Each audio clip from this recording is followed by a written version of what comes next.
L'Atlantique Nord compte parmi les espaces aériens les plus encombrés de la planète.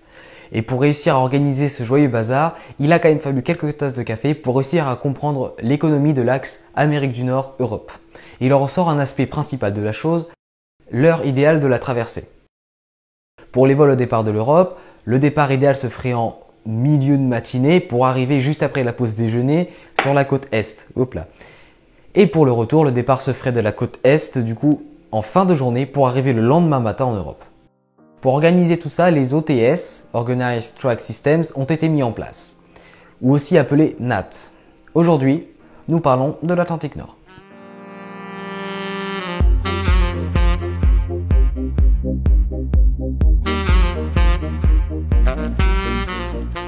Les NAT sont des espaces aériens de classe alpha, donc autrement dit là où les pilotes VFR sont persona non grata, et s'étendent du niveau 055 au niveau 660 et se divisent en plusieurs Oceanic Control Areas, Reykjavik, Bodo, Shanwick, Gander, New York et Santa Maria.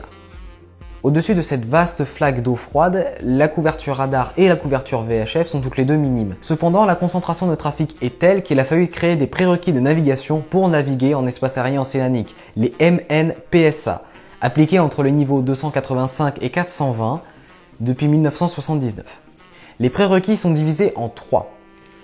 Les prérequis au niveau de l'équipement de l'avion, de l'entraînement des équipages et de la certification de l'opérateur. Pour résumer ces deux derniers points, les équipages doivent suivre une formation supplémentaire pour naviguer en espace aérien océanique et les opérateurs doivent avoir la mention MNPSA apposée sur leur AOC. Ceci dit, je vais m'attarder un chouïa plus sur les équipements requis. À bord, au moins 2 systèmes de navigation longue distance et indépendants sont obligatoires, ainsi que 2 altimètres barométriques indépendants avec maximum 200 pieds d'écart, un pilotage automatique avec fonction verrouillage altitude, un transpondeur minimum mode Charlie, un système d'anti-collision TICAS 2 et j'en passe.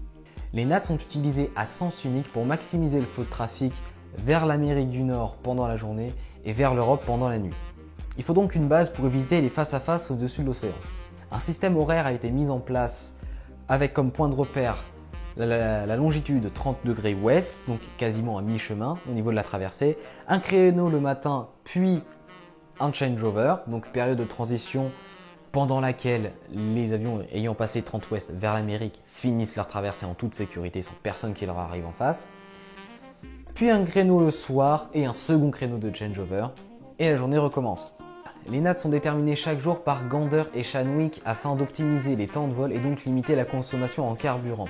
Shanwick publie les routes quotidiennes le matin à minuit UTC vers l'ouest et Gander s'occupe de celles vers l'est à midi UTC. Ces routes sont identifiées par ordre alphabétique, donc vers l'ouest la route la plus au nord est la route Alpha et après on descend Alpha, Bravo, Charlie, etc. Vers l'est, la route la plus au sud est la route Zulu et on continue par décrément, donc Zulu, Yankee, X-Ray, etc. Une fois la traversée préparée, faut y aller. Et nous prendrons dans ce cas-là un court exemple d'un vol entre l'Europe et l'Amérique du Nord. Pour éviter toute congestion de trafic à l'entrée des NAT, il y a mis en place des zones de transition entre l'espace domestique et l'espace océanique, les Oceanic Transition Areas.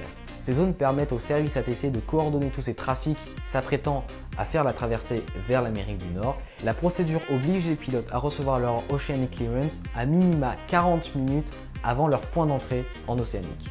Une fois la traversée entamée, comme je l'ai dit précédemment, la couverture VHF est minime voire nulle. Donc les communications air-sol se font soit par satellite via Datalink, qui est de plus en plus répandu, soit en HF avec l'utilisation du Celcal, ou alors il y a aussi des communications air-to-air en VHF sur tous les chiffres, donc entre guillemets 123.45, avec écoute mandatory de la fréquence d'urgence 121.5. Comme pour la VHF, la couverture radar est minime. La procédure indique donc qu'il faut conserver le dernier code transpondeur reçu 30 minutes après l'entrée sur la NAT et ensuite afficher le code Alpha 2000 jusqu'à la fin de la traversée. Les position reports au format standard sont obligatoires tous les 10 degrés de longitude auprès des OACC, l'organisme de contrôle océanique, avec obligation d'indiquer tout changement estimé à plus ou moins 3 minutes. Et c'est extrêmement précis puisque les avions se suivent à 10 minutes seulement d'intervalle, d'où le maintien d'une vitesse et d'un niveau imposé lors de la clairance océanique. S'il est impossible de voler sous régime MNPSA, il existe des routes utilisant des moyens de navigation conventionnels, donc VOR, DME, NDB, etc. pour rejoindre donc l'Amérique du Nord, les Blue Spruce Routes, autrement dit les routes M3 et M11 sur les cartes. Ces routes vous rallongent considérablement le temps de vol, mais vous font passer au-dessus de la terre ferme le plus possible, donc en longeant l'Islande et le Groenland, puis le Canada.